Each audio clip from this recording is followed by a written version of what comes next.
Two matters, both overseas. A couple questions on Haiti first.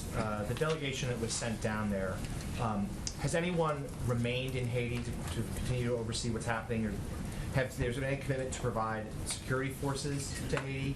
And is the U.S. taking any steps to organize perhaps emissaries or troops from other countries to help safeguard the situation? So as we announced last week, an interagency delegation, as you noted, was on the ground in Port-au-Prince yesterday and returned home. I'm not aware of anyone staying from that delegation on the ground. I will check that important detail for you after the briefing.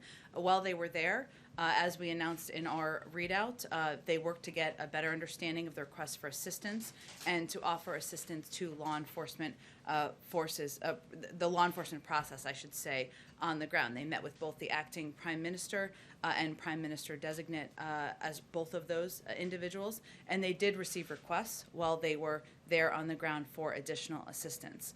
They did also brief the president this morning. He will receive regular briefings, as he does, from his national security team on the events in Haiti, the requests coming in, and how we can help. What was clear from their visit also, what was not clear is what the future of political leadership looks like in the country. And it was a reminder how vital it is for Haiti's leaders to come together to chart a united path forward. So while we will continue to, this is just the beginning of our conversations, and we will remain in close touch with law enforcement, with individuals in Haiti, with a range of leaders in Haiti about how we can assist and provide assistance moving forward.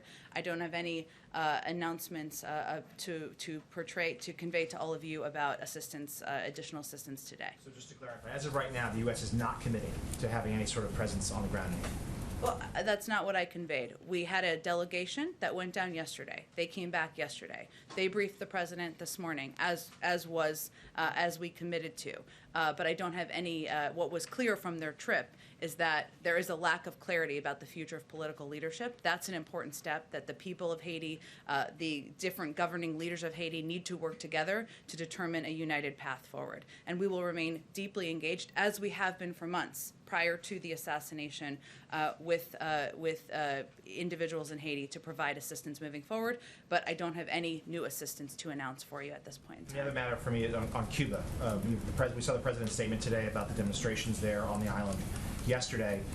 Two questions on that. But why hasn't President Biden taken steps to undo some of the things that his predecessor, Donald Trump, did to overturn the overtures made by President Obama? And then secondly, we heard there's obviously a great cry yesterday, during these protests, for vaccines. Has Cuba on the list to get vaccines for the United States? Well, first let me say that we have actually provided, over the course of the last several months, a great deal of assistance to Cuba. I just want to note this because I think it's important for people to understand. Since 2009, which is quite some time ago, Congress has directed $20 million in democracy assistance annually. But even if you look at last year alone, the U.S. exported $176 million of goods to Cuba. In the first 6 months of 2021, Cuba imported $123 million worth of chicken from the United States. Just as an example, obviously one of the issues that that protesters are justifiably out there in the streets protesting about is hunger, is lack of access to vaccines, et cetera. But we are continuing to provide a range of assistance, which we will continue to do. I will say on vaccines, one of the challenges, Jonathan, which you may be familiar with, is that Cuba has not joined COVAX. And has indicated they intend to vaccinate their population using the Abdala vaccine, which the Pan American Health Organization has been out there urging Cuban scientists to publish their results in the peer-reviewed literature on this vaccine. So in terms of COVAX would be a mechanism that we have provided, as you all know, vaccines to a range of countries in the world. We certainly recognize and understand that access to vaccines is one of the issues that a number of individuals in the streets is voicing concern about, but we have to determine what the mechanism would be to work with the Cuban people to get vaccines to them.